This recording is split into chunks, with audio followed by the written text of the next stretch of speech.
দেশসেরা চিত্রনায়ক শাকিব খানের বিপরীতে প্রিয়তমা সিনেমায় অভিনয় করে খ্যাতি কুড়ান ওপার বাংলার অভিনেত্রী ইধিকা পাল। কিছুদিন ধরে গুঞ্জন উঠছে শাকিবের prince once upon a time in Dhaka সিনেমাতেও অভিনয় করবেন এই অভিনেত্রী, কিন্তু সিনেমাটির জন্য 28 লাখ রুপি, বাংলাদেশের মুদ্রায় 38 লাখ টাকার বেশি দাবি করেছেন এই অভিনেত্রী। এ নিয়ে বেশ কয়েকটি গণমাধ্যমে খবরও প্রকাশ পেয়েছে। ইধিকা পালের পারিশ্রমিক নিয়ে সোশ্যাল মিডিয়ায় বেশ চর্চা চলছে। টাকার পরিমাণ দেখে নেটিজেনদের অনেকে বিস্ময় প্রকাশ করেছেন। যদিও বিষয়টি নিয়ে মুখ খুলেননি ইধিকা, তবে নীরবতা ভেঙেছে প্রিন্স সিনেমার প্রযোজনা প্রতিষ্ঠান ক্রিয়েটিভ ল্যান্ড ফিল্মসের।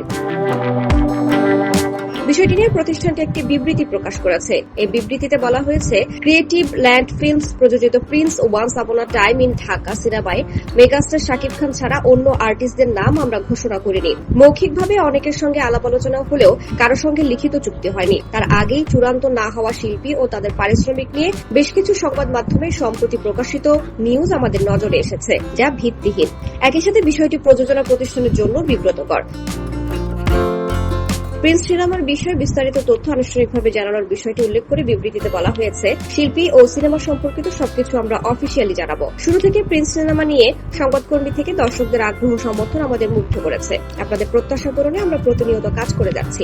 এ নিয়ে শাকিব খান ও নির্মাতা আবু হায়াত মাহমুদ নীরব থাকলে মুখ খোলেন সিনেমাটির প্রযোজক ক্রিয়েটিভ ল্যান্ডের কর্ণধার শিরিন সুলতানা। তিনি বলেন, এটা তার প্রাপ্য। যদিও শাকিবের 3 কোটি টাকা পারিশ্রমিক নেওয়ার বিষয়টি পরিষ্কার করেননি প্রযোজক। প্রিন্স দিয়ে চলচ্চিত্র পরিচালক হিসেবে অভিষেক হতে যাচ্ছে আবু হায়াত মাহমুদের। এর আগে অসংখ্য টিভি নাটক নির্মাণ করেছেন তিনি। তাছাড়া প্রিন্স সিনেমা দিয়ে প্রযোজক হিসেবে আত্মপ্রকাশ করেছে ক্রিয়েটিভ ল্যান্ড। কলকাতার মডেল ও টিভি অভিনেত্রী ইধিকা পালের নৃত্যশিল্পী হিসেবেও খ্যাতি রয়েছে। তার অভিনীত প্রথম ধারাবাহিক নাটক কপালকুণ্ডলা স্টার জলসায় প্রচারিত ধারাবাহিকে পদ্মাবতী চরিত্রে অভিনয় করে প্রশংসা কুড়ান তিনি। পরবর্তীতে রিমলি ধারাবাহিকে কেন্দ্রীয় চরিত্রে অভিনয় করেন। তাছাড়াও 2টি জনপ্রিয় ধারাবাহিকে খলনায়িকার চরিত্রে অভিনয় করেছেন ইধিকা। তবে 2023 সালে প্রিয়তমা সিনেমায় অভিনয় করে রাতারাতি তারকা বনে যান এই অভিনেত্রী। গত বছর খাদান সিনেমার মাধ্যমে ভারতীয় বাংলা সিনেমায় অভিষেক ঘটে ইধিকার। এতে তার বিপরীতে অভিনয় করেন টলিউড সুপারস্টার দেব। এরপর একই নায়কের বিপরীতে রঘু ডাকাত সিনেমায় অভিনয় করেন এই অভিনেত্রী।